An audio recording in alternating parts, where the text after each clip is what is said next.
Hello friends, welcome back to my channel. If you're new, for this video, as you guys can see by the title, I will be reading Fourth Wing. I have the beautiful book right here. I want to say that I already started this book. Again, this is a very long book. This book, almost everyone has read this book at this point. I will be giving spoilers on this reading vlog just because I want to just enjoy the reading and give my full opinion on this book, because I am already in chapter 17, which is page 193. This is a 500-page book. I know that there's a lot of things that have not happened at this point yet, and so far I am absolutely loving this book. I don't know what happened to me and why I waited so long to pick up this book, but this is one of my the books that I picked on my September TBR. So I figure the next book is coming out really soon, actually this year I believe, and so I needed to jump in the train, and I cannot tell you why did I wait so long. I don't know, maybe I was just, I was letting it die down a little bit, but it hasn't. Like, a lot of people are still talking about this book. And if you don't know what this book is about, and you have not seen it all over social media, this is basically about a girl named Violet who has to go into this academy and learn how to be a writer. That's basically it. Her mom is basically the general, or like the higher up of the whole entire, like I don't know, like world, if you want to call it that way. So basically she can either be a writer or she can be a scribe. I believe that's how you say it.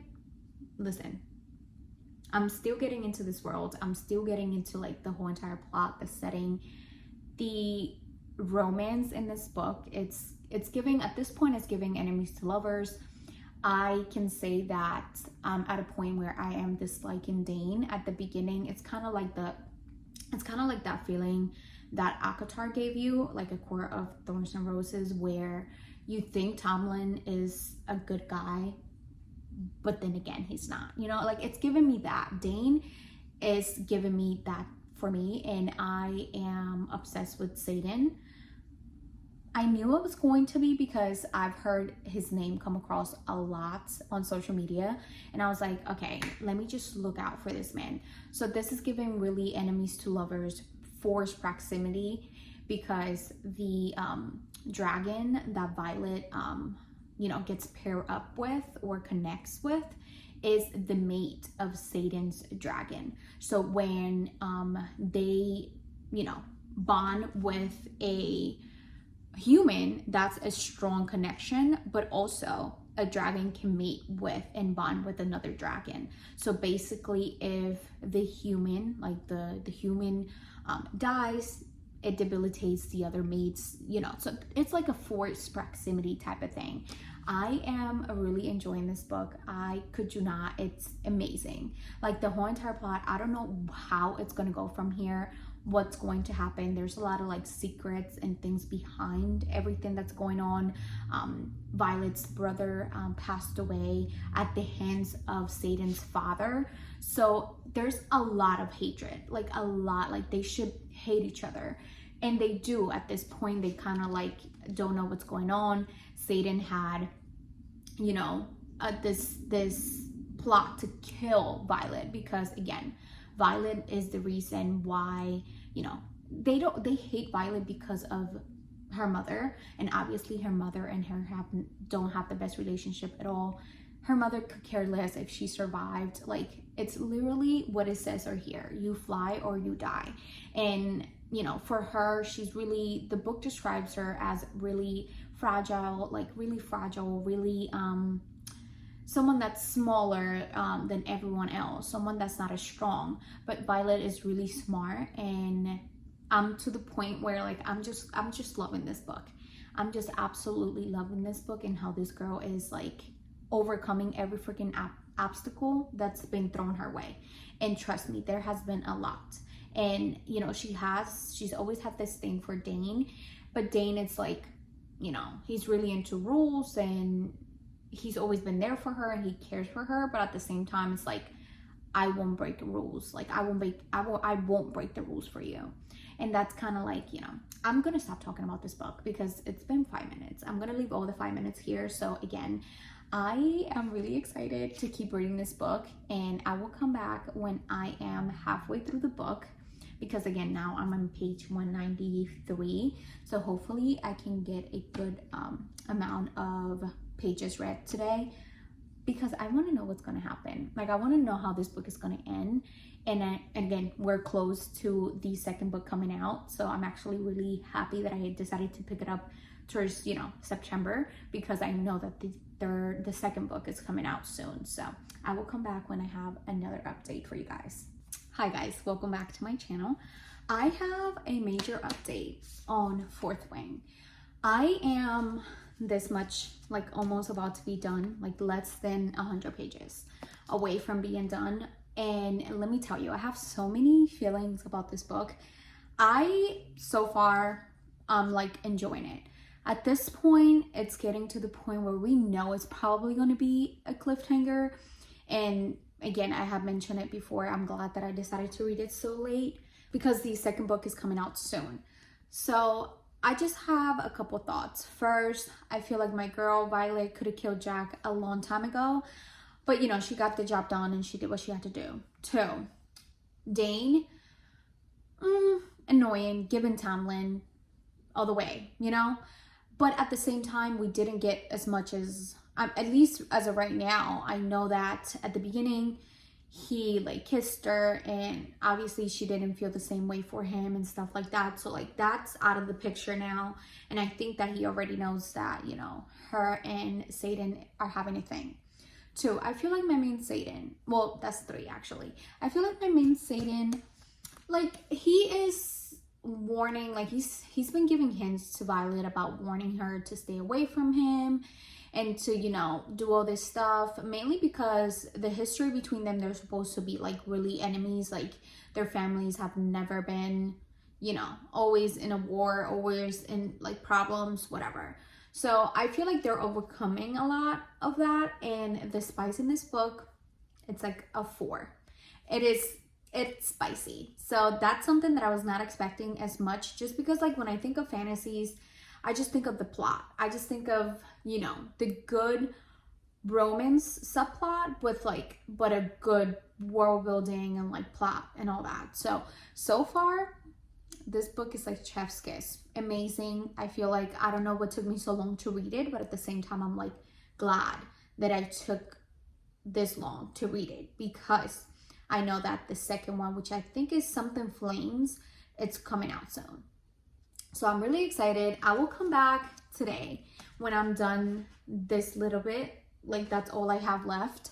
And I hope it doesn't end up on a cliffhanger. I know it's going to, just because like a lot of people is like, oh, I cannot wait for the second book to come out, because the way this one ended was kind of like, wow. So I'm excited. So I will come back when I have my final thoughts on Fourth Wing.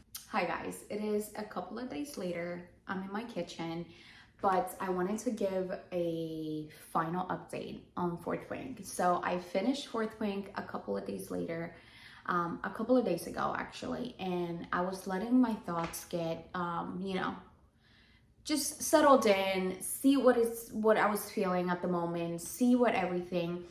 I want to say that, I don't want to say that I knew, but I want to say that I kind of had a feeling, and I guessed halfway through the book, the ending.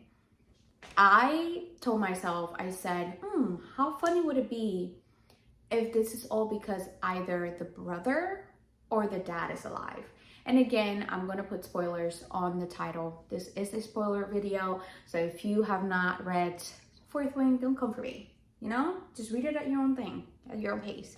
So I would say that Fourth Wing was a success. It was a 4.5 star. I was in between like a 4 or 4.5. I'm gonna give it a 4.5 because like it got me through it. I was excited. I was like, you know, the whole school setting, the whole academy setting, the whole her being underestimated so much and her getting through it and doing all this stuff, you know. And not only that, but like relationship between her and Satan, I really enjoyed. What I didn't like was that they were kind of enemies to lovers. Like, I get it, the whole enemies to lovers, but when they were lovers, like, to me it was too quick. I don't know if I'm like more of a slow burn, but when they were being enemies, it wasn't like an enemies. Like, it wasn't like a I'm gonna kill you enemies. Like, yeah, like he said he was coming for her and stuff, but it wasn't like when they got together and it was like right up the bat. Like, so I don't know, that was just my little thoughts that I had. I really did enjoy it. I really did like it. I have a couple of predictions. Like, I wonder who is Violet gonna go with? You know, is she gonna support her brother when, you know what I mean? Is she gonna support her brother in book 2 and go against her mom? And where is the sister? Because the sister has strong connections with her mom because she works for her. But then her sister also loves Violet, and it's obviously loves the brother. So I don't know how book 2 is gonna go, and I hope we get other point of views, like the friend's point of view and things like that. Obviously the brother's point of view should be interesting, either from Satan's point of view or from Violet's. But I'm really excited to read book 2. It was an enjoyable read. I wouldn't say, don't come for me, I wouldn't say that it was life-changing. Like, it wasn't the only, and don't get me wrong, comment down below if you agree with me, but the only difference about this book was the dragons. We have read books about an academy setting. Like, I don't know, I wouldn't want to compare. I'm not comparing any books to this, but I'm saying we have read books. There are fantasy books out there with an academy setting that they're learning how to use their powers or abilities, or learning. I've just never seen dragons. So I feel like that is the only difference between this book and like another good fantasy romance, enemies to lovers, you know? So that is why this book wasn't like a strong 5-star for me, because again, the only difference for this and why people are hyping it up, I don't know, maybe it's just the damn dragons and stuff. So like, I get that part, but I'm sure that there's books out there with dragons and stuff and similar and all that. So overall, a good book, a good read. I enjoyed it. I was devastated.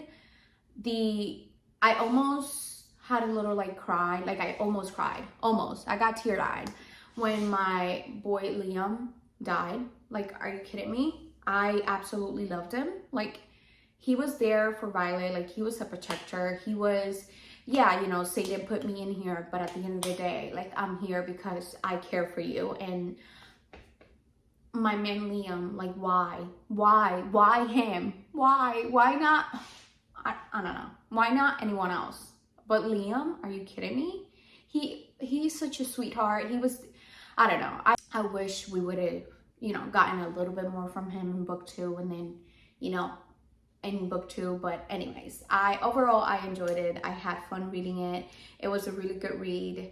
I kind of get why people are hyping it up, but at the same time I was like, I don't know, you know, but nonetheless I enjoyed it. It was a really good, solid read. So anyways, if you made it to the end of this video, thank you so much for watching, and I will see you guys in the next one. Bye.